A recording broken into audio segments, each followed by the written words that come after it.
I want to start with a story, if that's okay with you. I came across it a couple of days ago and I love it. So it's a usual fairground scene where a little child, about 5 years old, said, "Daddy, Daddy, can we go and get some candy floss?"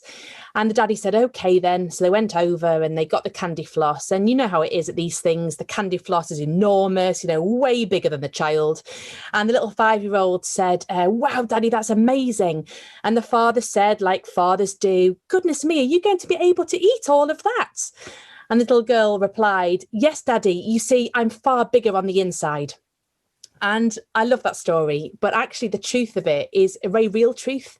How big are you on the inside? How big are our young people on the inside? You see, a lot of what our educational system measures is what comes out on the outside. And that's very valid and it's very important. And no one is denigrating the role of knowledge. But actually, what we all have to face one day, some of us sooner rather than later, is how big we are on the inside. How big is our character? How big is our heart? How big are our values? And we think at PiXL that is absolutely crucial for young people, that we teach them how to be big on the inside. And I think in lockdown, when we have had the weirdest of situations and half the country are back in that situation, I am in isolation at home with my 3 small children, so leading these things from home. And we are back into wondering how big we are on the inside, because these circumstances really test you. Your patience is tested if you have small children who want to eat snacks all day. Your resilience is tested when actually this is pretty hard, talking to a computer screen when you can't really see everybody and you get no feedback. Working out what you believe and what is important is difficult when you've got things to juggle and you're locked inside your house. There are a number of things about our character that we are finding out now when we're put under pressure. And young people need to understand that our character and who we are is as important, if not more important, than what we do. And so our belief is that character, who we are on the inside, has to be taught and not just caught. And one of my problems, I think, in education is that some schools are very good at teaching it. Often private schools, I know we have many of you here, you are excellent at teaching character. You give it the time, you put on the sports club, they do Duke of Edinburgh, you do debating, you mix with different people, you go on trips, you have young people exposed to amazing opportunities. But you compare that to a state school that's underfunded in a deprived area where those opportunities aren't available. What are we doing in that sector to teach young people about their character? Because it has to be taught, not just caught. And so the question is, what are we teaching then? If we say it's taught and not caught, what is it that we're hoping to teach young people? Well, here are the things that PiXL believe. First of all, we talk about LORIC. LORIC stands for leadership, organisation, resilience, initiative and communication. And I also like to add a K on the end of LORIC for kindness. Kindness needs to be taught. I know that sounds ridiculous. And I know many of you here, if not all of you here, if you have children, will be amazingly model parents showing kindness most of the time. But I tell you what, in lockdown, there are moments where it can be quite unkind when you've reached the end of your tether and we have a whole generation of people watching how we behave. Kindness must be taught. Kindness must never be underrated. So we talk about LORIC, and we also talk about 3 key principles that came from Jonathan Sacks's work when he talked about them and us.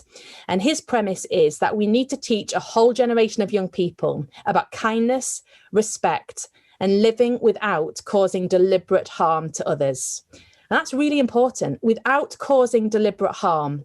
You think about how many dirty looks are passed over in schools, how many people do small things to cause damage, but do it deliberately. Just think about Facebook, Instagram, Twitter. It's all there. And sadly, it's there for adults as well. Go onto Twitter tonight and just scroll through and just look at the vitriol that comes out of adults, of teachers' mouths. This isn't a thing that we just need to teach young people, I'm afraid. It's something that we all have to grapple with, because we are the examples to the next generation.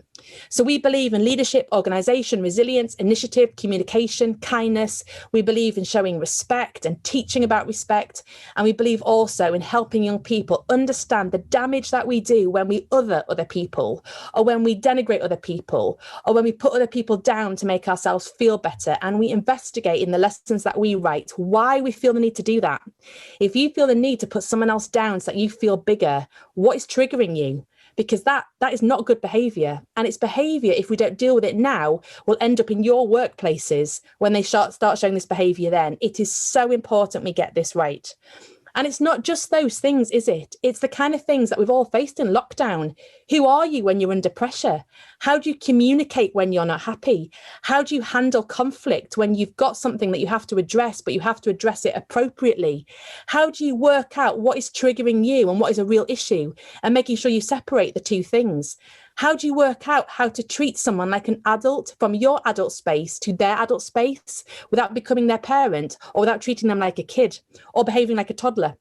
These are things that, if we're honest, we all face every single day.